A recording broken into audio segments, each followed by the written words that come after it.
Olá pessoal, tudo bem? Bom dia ou boa noite, dependendo do horário que vocês estejam aí assistindo esta aula. Sejam bem-vindos a mais uma aula de Direito Tributário 2. Nós vamos prosseguir aqui no estudo da nossa matéria, Obrigação Tributária, à luz da teoria da norma. Nós já vimos que a teoria da norma tributária ela é extremamente útil para a compreensão da obrigação tributária. Esta teoria da norma tributária ela está baseada na teoria geral do direito, né, onde as normas jurídicas têm, via de regra, uma estrutura bipartida, com um juízo hipotético. Se há, que é o antecedente da norma, onde há a descrição abstrata do fato jurígeno, ou seja, aquele fato que, uma vez ocorrido no mundo fenomênico, na realidade fática, ele terá como efeito atrair a incidência dos efeitos prescritos no consequente, no deve ser B. B nada mais é do que a prescrição in abstracto dos efeitos jurídicos imputáveis ao fato descrito em A. Portanto, nós temos aqui o ôntico descrito no antecedente e o deôntico prescrito no comando. O antecedente tem, portanto, uma redação descritiva, enquanto o consequente tem uma redação prescritiva. A teoria geral do direito, esta teoria geral da norma, é aplicável aos mais diversos ramos do direito. O que muda é basicamente a nomenclatura. Na norma tributária, o antecedente normativo é chamado de hipótese de incidência. O comando, ou consequente da norma jurídica, melhor dizendo, ele recebe o nome de comando, mandamento, prescrição, estatuição ou obrigação tributária, cada autor tem uma preferência. E o fato jurígeno tributário, o fato concreto, que uma vez ocorrido, ao se enquadrar na hipótese de incidência, atrai o comando da norma tributária, ou seja, faz nascer a obrigação tributária prescrita no comando da norma, se chama de fato gerador. Esse FG aqui é o fato gerador. Pois bem, isso nós vimos já no último encontro. Nós estudamos no último encontro a hipótese de incidência com todos os seus 4 aspectos: aspecto material, temporal, espacial e pessoal. E hoje, neste encontro, nós veremos o comando, iremos estudar o comando da norma tributária, onde está prescrita em abstracto a obrigação tributária. Obrigação, como qualquer obrigação jurídica, é formada de elementos. Um critério subjetivo, onde nós encontramos quem é sujeito ativo, quem é sujeito passivo. Portanto, é no comando da norma que nós encontramos quem será o devedor e quem será o credor da obrigação tributária. Há critério quantitativo, que irá identificar qual é o valor da obrigação tributária. Recordemos, nós já vimos, que a obrigação tributária principal é sempre a obrigação de dar dinheiro. Se é obrigação de dar dinheiro, precisamos saber quanto será devido. E aqui os elementos do critério quantitativo são base de cálculo, alíquota e eventualmente outros. E há também o critério operacional, que vai identificar o momento do cumprimento da obrigação, o local do cumprimento da obrigação e a forma ou modo do cumprimento da obrigação. Destes elementos da obrigação tributária, nós chamamos de elementos essenciais aqueles contidos no critério subjetivo e no critério quantitativo. Por que chamamos de elementos essenciais? Que são aqueles elementos jungidos ao princípio da estrita legalidade. Somente podem ser definidos em lei stricto sensu. Lei stricto sensu, recorde-se, lei no sentido formal e material, ou seja, ato normativo impessoal, genérico e abstrato, que tenha sido aprovado com a rigorosa observância do processo legislativo. E há também os elementos acidentais, que são aqueles elementos que podem ser disciplinados por ato normativo infralegal. Entenda-se por ato normativo expedido pelo Poder Executivo. Então, os elementos acidentais, por força da jurisprudência, têm sido confiados ao poder regulador do Poder Executivo. Pois bem, no critério subjetivo, o comando da norma, entenda-se a lei, identifica quem será sujeito passivo e quem será o sujeito ativo. Sujeito passivo, devedor da obrigação tributária, quem deve pagar o tributo. E o sujeito ativo, ou seja, o credor, quem poderá ou deverá arrecadar e fiscalizar o recolhimento do tributo. Sujeição passiva. Quem são os sujeitos passivos? O Código, ele traz duas espécies de sujeito passivo. Sujeito passivo é aquela pessoa obrigada ao pagamento do tributo ou penalidade pecuniária e pode ser contribuinte, diz o Código, quando tenha relação pessoal e direta com a situação que constitua o fato gerador. Podemos entender de forma mais simples, né? Contribuinte é o sujeito passivo que realizou o fato gerador. Sempre quando o sujeito passivo for o protagonista do fato gerador, tiver realizado o fato gerador, este sujeito passivo será contribuinte. Mas nem sempre a pessoa que realiza o fato gerador será o sujeito passivo. Isso porque existe também a figura do responsável tributário. Responsável tributário, diz o Código, é aquele sujeito passivo que, sem revestir a condição de contribuinte, ou seja, não tendo realizado o fato gerador, a lei lhe imputa o dever de recolher o tributo. Responsável tributário, diz o artigo 128 do Código, é a pessoa indiretamente vinculada ao fato gerador. Ou seja, é uma pessoa que não realizou o fato gerador, mas necessariamente deve ser uma pessoa que tem uma relação, um vínculo indireto para com o fato gerador. Este vínculo exigido do responsável para com o fato gerador existe para que o responsável ele possa se ressarcir do ônus econômico do tributo. E ele vai se ressarcir do ônus econômico do tributo perante quem? Perante quem realizou o fato gerador. Quem realiza o fato gerador é o titular da riqueza alvejada pela tributação. É o titular da capacidade contributiva. Mas nem sempre quem realiza o fato gerador, quem é titular da capacidade contributiva, será o sujeito passivo, porque a lei poderá indicar como sujeito passivo o responsável, que é sujeito passivo que não realiza o fato gerador. Então, nem sempre a pessoa que realiza o fato gerador será o sujeito passivo da obrigação tributária. O legislador pode indicar outra pessoa, diferente daquela que realizou o fato gerador, como sujeito passivo, ele recebe o nome de responsável. O artigo 128 do CTN, que nós iremos estudar mais à frente, ele traz requisitos para a eleição de responsáveis tributários. Requisito formal, é o primeiro deles, somente a lei stricto sensu pode indicar responsável tributário. Recordemos que critério subjetivo é elemento essencial da obrigação tributária, portanto, somente a lei stricto sensu poderá estabelecer quem é sujeito ativo e quem é sujeito passivo.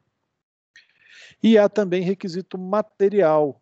Requisito material exige que o responsável tenha uma vinculação indireta para com o fato gerador, vinculação de cunho econômico, que permita ao responsável ressarcir-se do ônus econômico do tributo perante quem realizou o seu fato gerador, perante o titular da capacidade contributiva.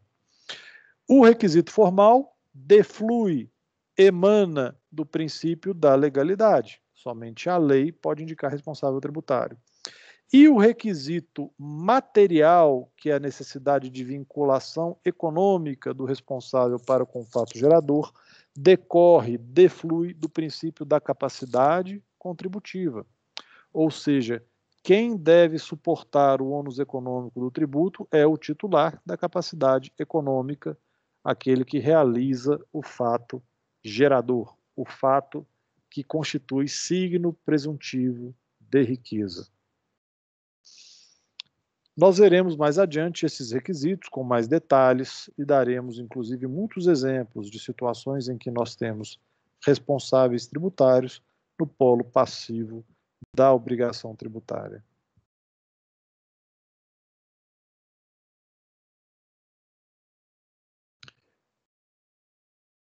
Também o critério subjetivo irá indicar o sujeito ativo da obrigação tributária. Sujeito ativo é a pessoa titular da competência, entenda-se, administrativa, para exigir o cumprimento da obrigação tributária, para arrecadar e fiscalizar o recolhimento do tributo. É muito importante a gente ter e perceber, e ter esta noção e perceber, que o sujeito ativo ele é indicado no comando da norma tributária. É a lei que indica quem é o credor, não é a Constituição. Há um erro muito comum nos neófitos do direito tributário, nos iniciantes no estudo do direito tributário, de pensar que o sujeito ativo sempre será o ente competente para instituir o tributo. E isso é um erro. Competência tributária não se confunde com capacidade tributária ativa. Competência tributária, nós já vimos, é uma aptidão legislativa para instituir e disciplinar o recolhimento de tributo, disciplinar a obrigação tributária. Então, competência tributária é aptidão legislativa para instituir o tributo. Em outras palavras, é o poder de tributar. É o poder de instituir o tributo mediante lei. E capacidade tributária ativa não é competência legislativa, não é aptidão legislativa, mas sim aptidão administrativa para ser credor, para ocupar o polo ativo, para arrecadar e fiscalizar o recolhimento de tributos. São, portanto, conceitos distintos. Uma coisa é ter competência legislativa para instituir o tributo, outra coisa é ter aptidão administrativa para arrecadar e fiscalizar o recolhimento de tributos. Competência tributária é matéria eminentemente constitucional. Somente a Constituição pode disciplinar competência tributária. É a Constituição, recordemos, a principal fonte do direito tributário brasileiro, que a um só tempo outorga e limita o poder de tributar. Entenda-se a competência tributária, a aptidão legislativa para instituir tributo. Diferentemente, a capacidade tributária ativa que nós estamos estudando, que é a aptidão para ser credor, para arrecadar, fiscalizar o recolhimento de tributos, ela é definida em lei. Ela não está definida na Constituição. Nem sempre o ente competente será o titular da capacidade tributária ativa. Por que razão? Porque se a competência tributária ela é absolutamente indelegável, enquanto aptidão legislativa, quando a Constituição diz que compete à União instituir imposto sobre a renda, cabe à União editar, instituir o tributo mediante edição de lei. A União não pode delegar a sua competência tributária. Nem o Estado, nem o município, nem o Distrito Federal, nenhum ente federado poderá delegar a sua competência tributária? Cabe a ele exercê-la, mediante edição de lei. E ao exercer a competência tributária, ele irá, na lei, indicar quem é o sujeito ativo. E a capacidade tributária ativa, que é a aptidão para ser credor, para arrecadar e fiscalizar o recolhimento de tributos, esta aptidão ela é delegável, mediante lei. Por esta razão, nem sempre o titular da competência tributária será o credor. Porque, ao instituir o tributo, o titular da competência tributária ele pode delegar a capacidade tributária ativa. Isso ocorre, por exemplo, com as contribuições instituídas no interesse de categorias profissionais ou econômicas. Por exemplo, né, a União, mediante lei, institui uma contribuição para o interesse da categoria dos médicos.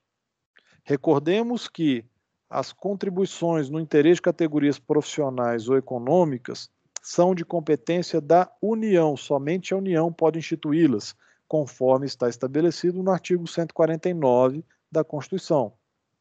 Ora, a União, então, mediante lei, instituiu a contribuição no interesse da categoria dos médicos. E, mediante lei, ela delegou a capacidade tributária ativa para os conselhos regionais de medicina.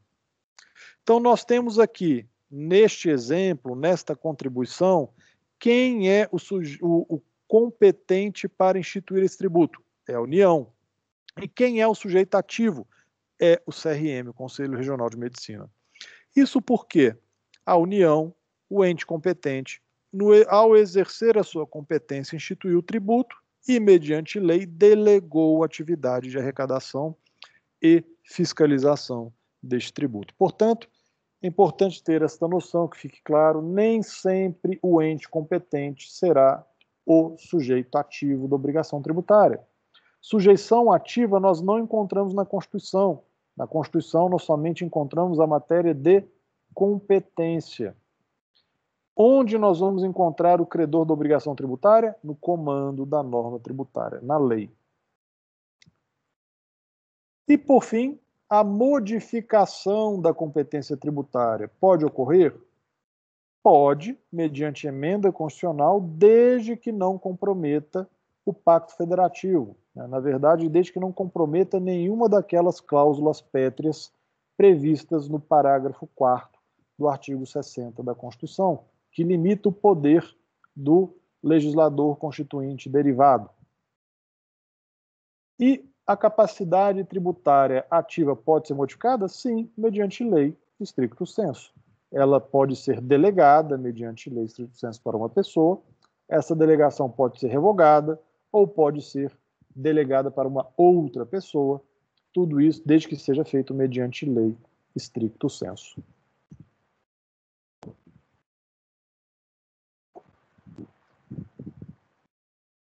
Critério quantitativo é o segundo critério do comando da norma tributária, é também um elemento essencial, ou seja, sujeito à estrita legalidade, com exceção daquelas hipóteses expressamente previstas na Constituição, que são exceções ao princípio da estrita legalidade, que nós já estudamos, vocês já viram no Direito Tributário 1, e nós recordamos essas exceções ao estudar o artigo 97 do CTN, que estabelece, que vem explicitar com maior minudência a abrangência e eficácia do princípio da legalidade em matéria tributária.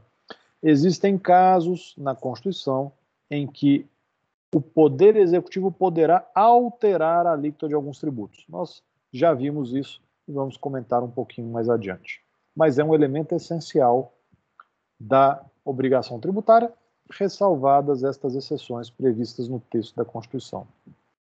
O critério quantitativo, ele busca identificar o quantum debeato, quanto se deve pagar a título de tributo.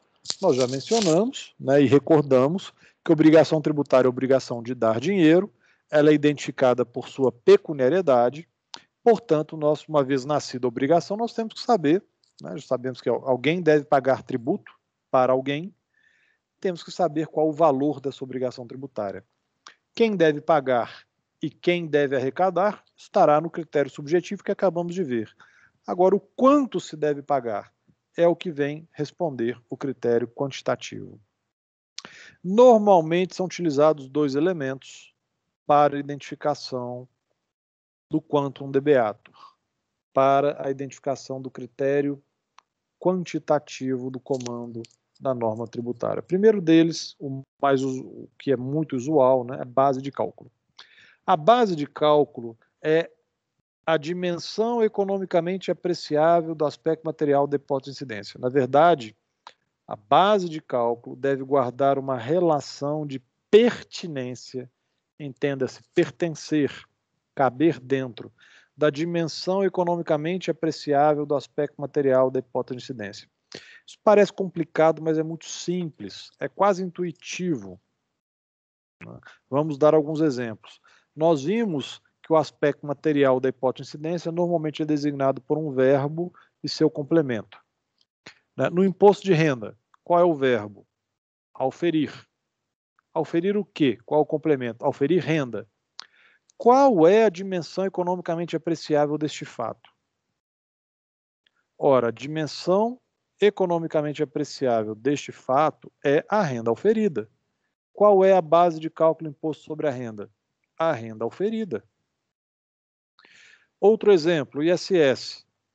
Aspecto material da hipótese de incidência, verbo e seu complemento. Qual o verbo? Prestar. Prestar o quê? Serviços. Qual é a dimensão economicamente apreciável desse fato? O valor do serviço prestado. Qual é a base de cálculo do ISS? Via de regra, é o valor do serviço prestado. O IPTU. Qual é o aspecto material da hipótese de incidência? O verbo ser. Ser o quê? Proprietário de bem imóvel predial territorial localizado na zona urbana. Qual que é a dimensão economicamente apreciável desse fato? É o valor do bem imóvel.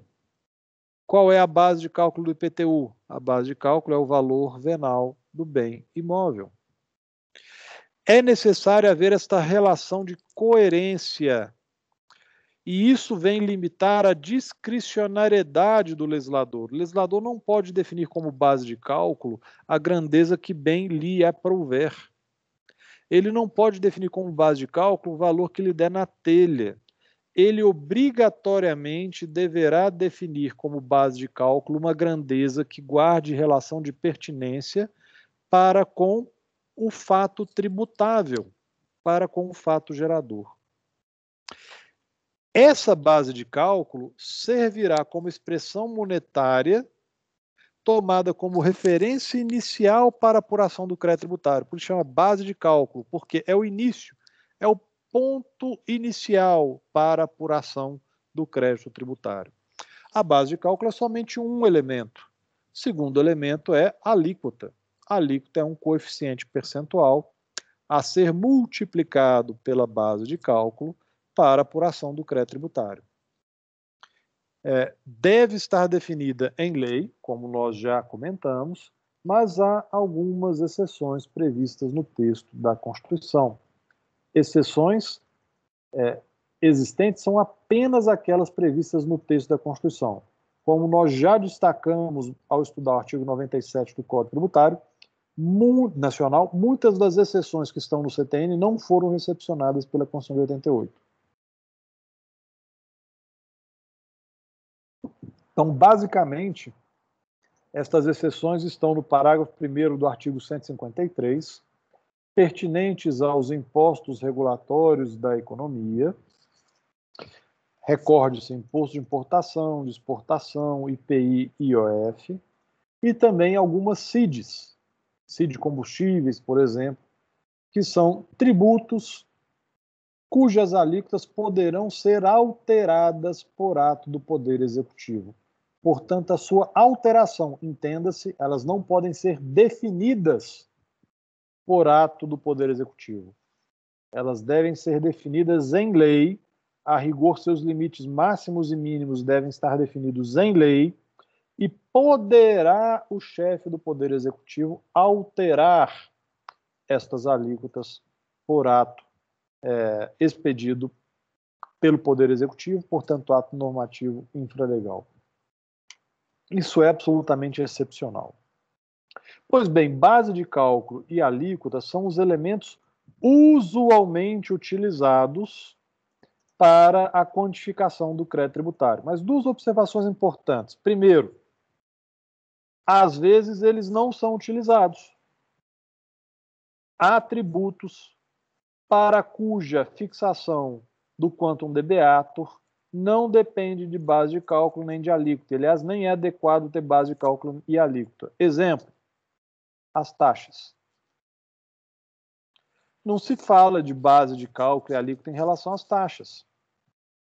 As taxas devem ter seu valor definido em lei e deverá guardar correspondência com o rateio do custo da atividade estatal, que é o seu fato gerador. Então, a taxa prestada pelo serviço público, pela prestação de serviço público específico e divisível. Qual deve ser o valor da taxa? O valor da taxa deve ser o custo deste serviço rateado pelos seus usuários. Não se fala em base de cálculo, não tem alíquota. Outro exemplo, contribuição de melhoria. Não tem base de cálculo, não tem alíquota. Qual deve ser o valor da contribuição de melhoria, que deve estar definido em lei? Ora, deve ser o custo total da obra dividido pelo número de beneficiários. Entenda-se, número de proprietários de imóveis que sofreram valorização imobiliária. Lembrando que a contribuição de melhoria, além do limite global, que é o custo da obra, que é o limite global, o valor total que pode ser arrecadado, existe também um limite individual.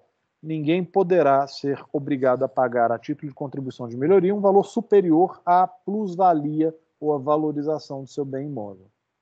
Mas não se fala de base de cálculo nem de alíquota na contribuição de melhoria. Segunda observação. Há casos em que existe base de cálculo, existe alíquota, mas estes dois elementos são insuficientes, não são suficientes para a apuração do quantum de beator. Isso acontece, por exemplo, nos tributos plurifásicos e não cumulativos, por exemplo, o ICMS. Base de cálculo do ICMS é o valor da operação de circulação de mercadoria. Então, uma concessionária vende um veículo por R$100 mil.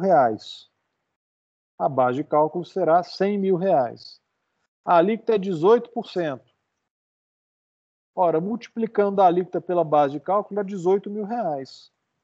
Esse não é o valor do tributo devido, esse é o valor do débito, do qual deve ser decotado o valor de créditos correspondentes ao imposto pago nas operações anteriores. Então, nós temos um elemento a mais para a apuração do crédito tributário. Base de cálculo, existe base de cálculo, existe alíquota, mas não são elementos suficientes.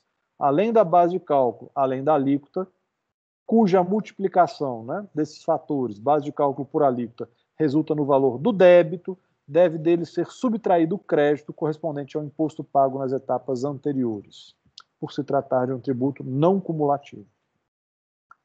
Portanto, os elementos, né, quantitativos, ou os elementos do critério quantitativo, encontram-se previstos na lei, estão no comando da norma tributária, e usualmente são base de cálculo e alíquota.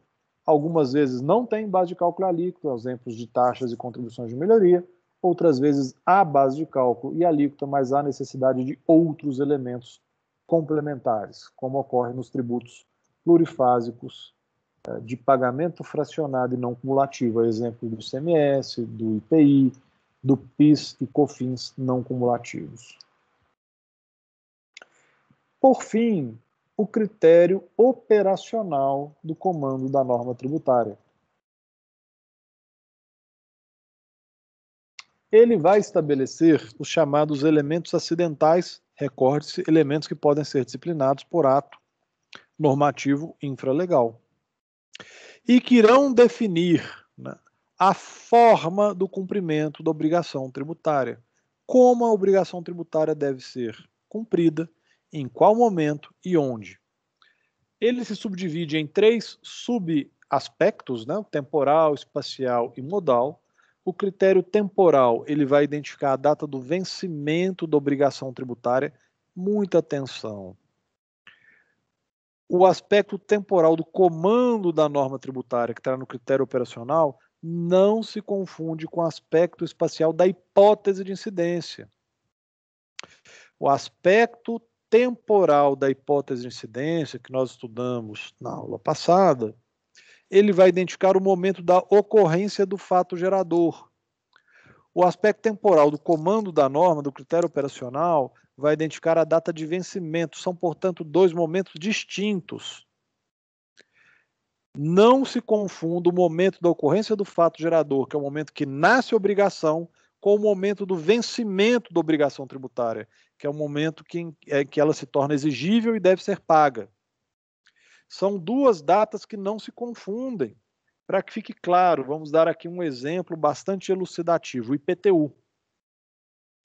Qual é o aspecto temporal da hipótese de incidência? Ou seja, quando se considera ocorrido o fato gerador do IPTU?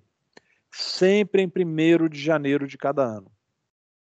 Em 1º de janeiro de cada ano, considera-se ocorrido o fato gerador, o proprietário, portanto, deverá pagar IPTU.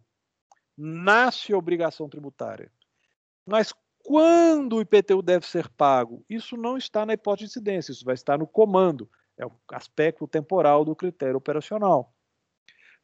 Quando se deve pagar o IPTU? Tem que se olhar a lei de cada município. Aqui em Belo Horizonte, salvo engano, o IPTU vai vencer normalmente, em fevereiro.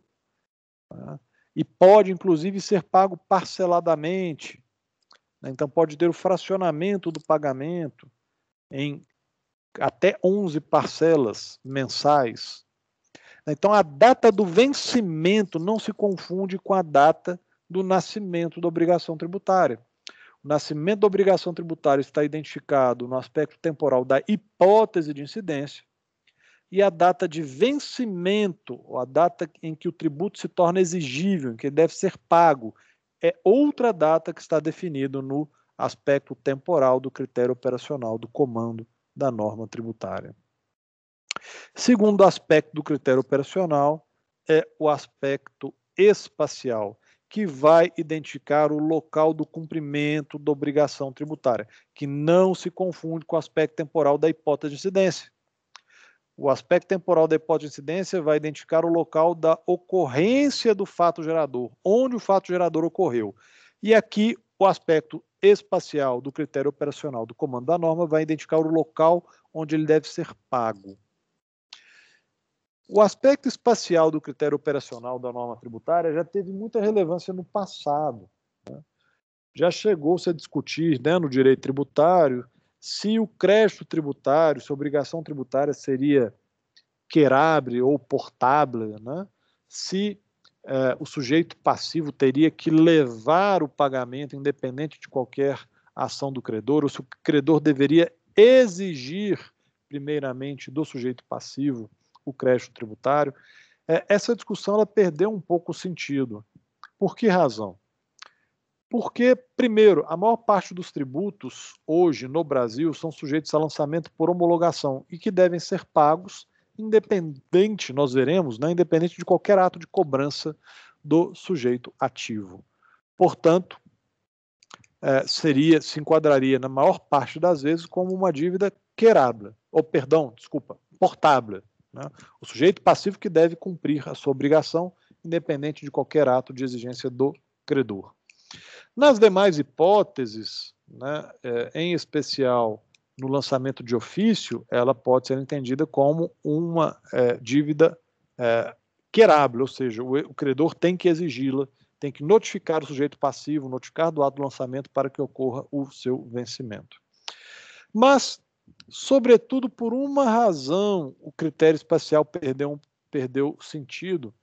As dívidas tributárias, o crédito tributário, ele é pago em rede bancária conveniada. Então, onde se paga? Se paga no banco. E, normalmente, hoje se paga até em casa. Então, perdeu um pouco o sentido disciplinar o local do cumprimento da obrigação tributária. Portanto, ele perdeu importância. E o critério modal, ele vai estabelecer a forma de cobrança do tributo. Como o tributo deve ser pago.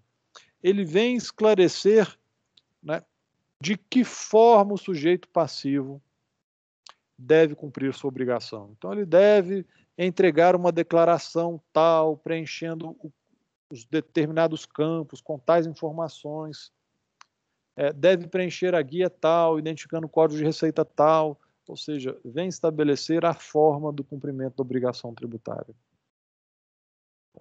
Portanto, aqui nós encontramos, então, nesses três aspectos, o critério operacional do comando da norma tributária. Todo este conteúdo desta aula encontra-se num livro que nós publicamos em 2018 e que teve uma nova tiragem em 2019, intitulado Obrigação Tributária. É um livro, inclusive, escrito em homenagem aos nossos alunos. Ele foi escrito com um objetivo didático que permite os alunos compreenderem melhor esse instituto da obrigação tributária. Então, aqueles que tiverem interesse, fica aí uma bibliografia sugerida. Eu espero que vocês possam ter uma boa leitura e aqueles que a fizerem possam aí tirar proveito dela. Encerramos aqui o nosso tema, o tema da nossa aula, obrigação tributária à luz da estrutura da norma tributária, e permanecemos à disposição de vocês para eventuais dúvidas ou esclarecimentos que se façam necessários. Agradeço mais uma vez a todos por toda a sua atenção e desejo a todos excelentes e proveitosos estudos. Cordial abraço do professor Paulo Coimbra.